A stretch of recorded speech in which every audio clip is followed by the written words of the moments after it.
En la clase de hoy estaremos viendo una introducción a motores DC.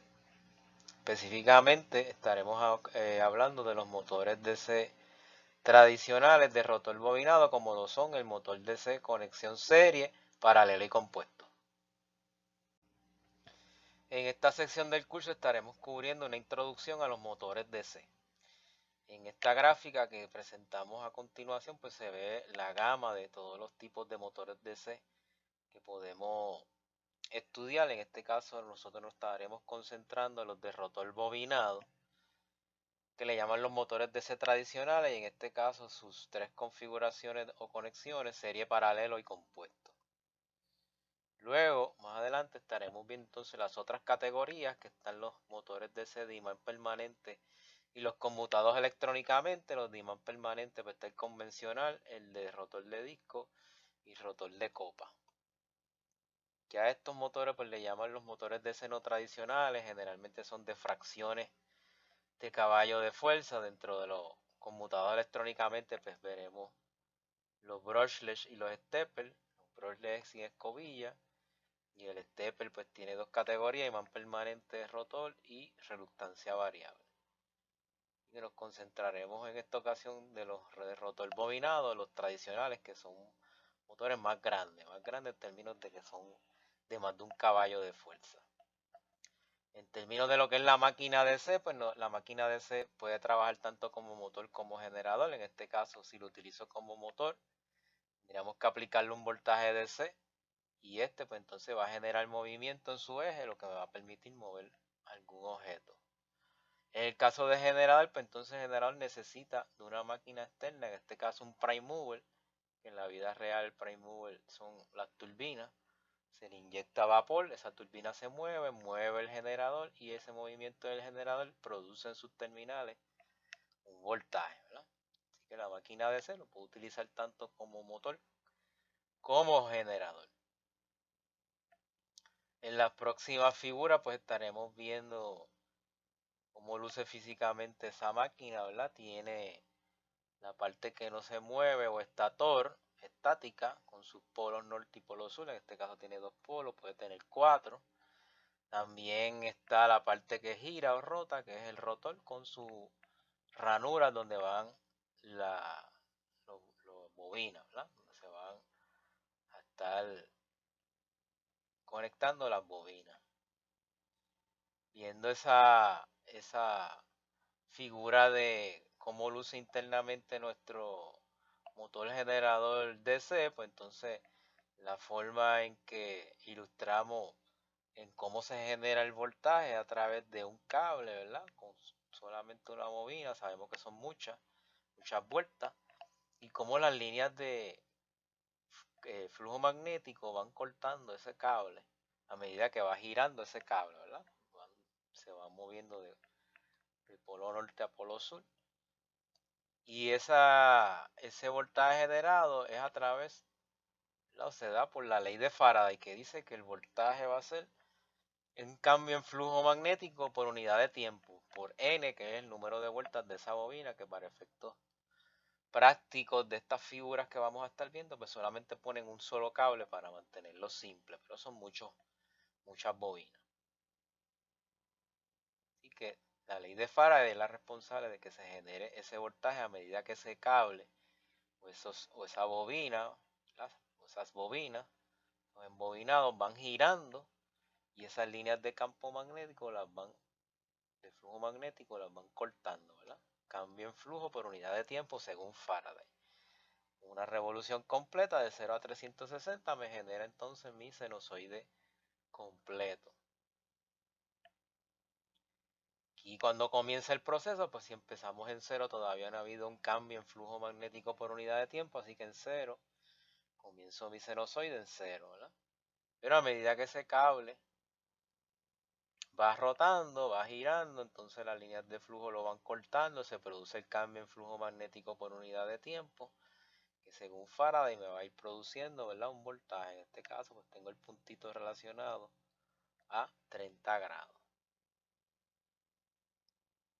Según se siga moviendo, por ejemplo a 60 grados, pues obtenemos otro punto de nuestro sinusoide, ¿verdad?, para 60 grados.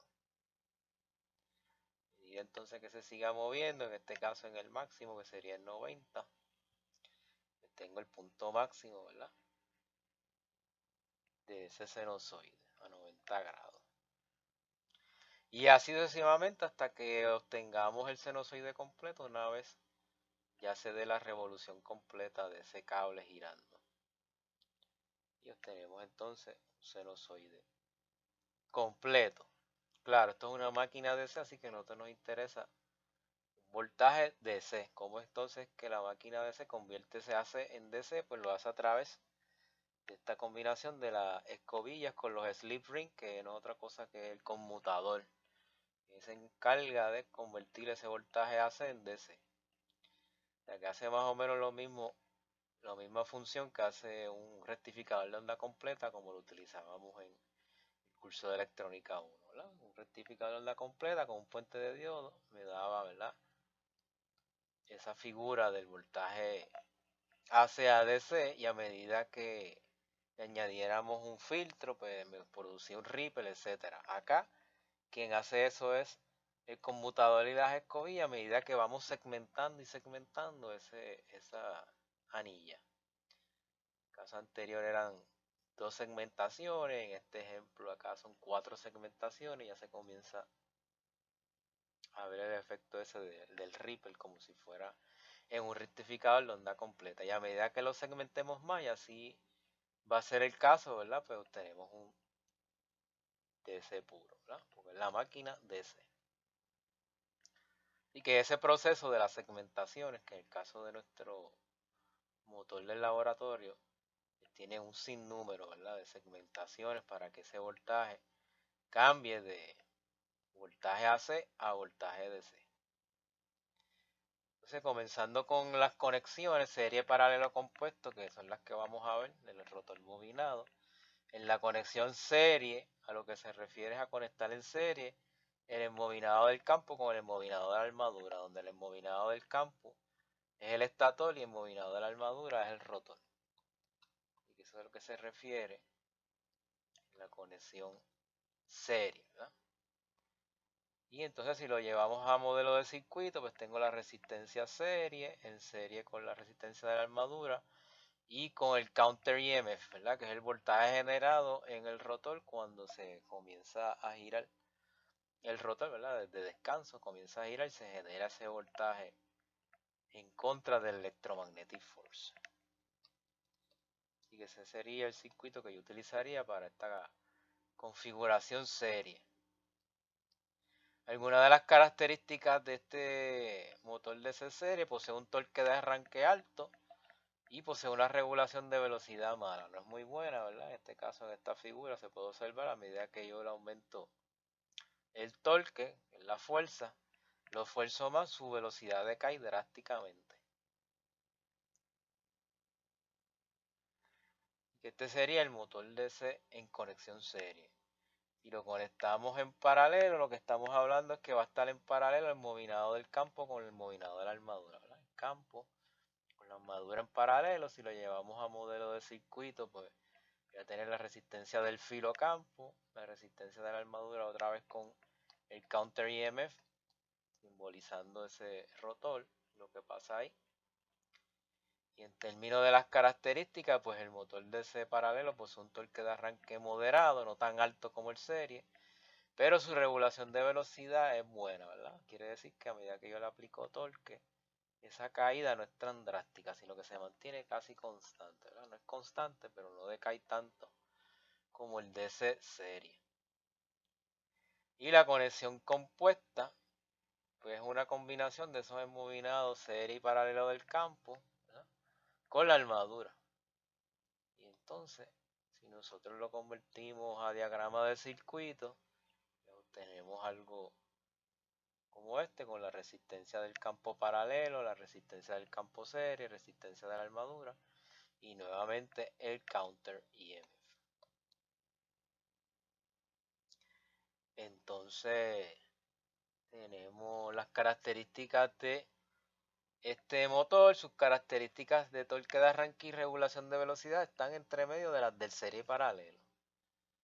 Significa que no va a tener un torque de arranque tan alto como el DC de serie, Y en términos de regulación de velocidad, si graficamos las tres gráficas en una misma curva, pues vemos que el paralelo tendría la mejor, el serie tendría la peor y el compuesto estaría en el medio en términos de por ciento de regulación de velocidad. No es tan bueno como el paralelo, pero no es tan malo como el DC serie. Para estas configuraciones serie, paralelo y compuesto estaremos utilizando dos fórmulas para resolver los problemas.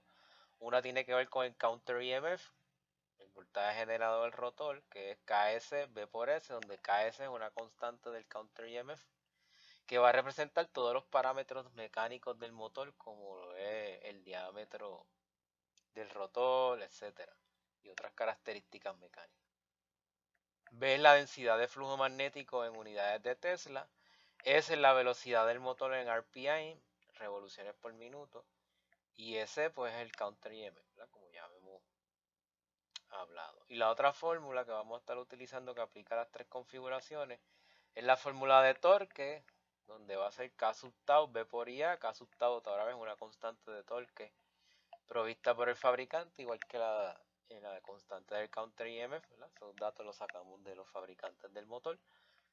B va a ser igual que en la fórmula anterior, la densidad de flujo magnético en Tesla, y A es la corriente de la armadura y tau pues el torque, ¿verdad? En este caso expresado en newton metro.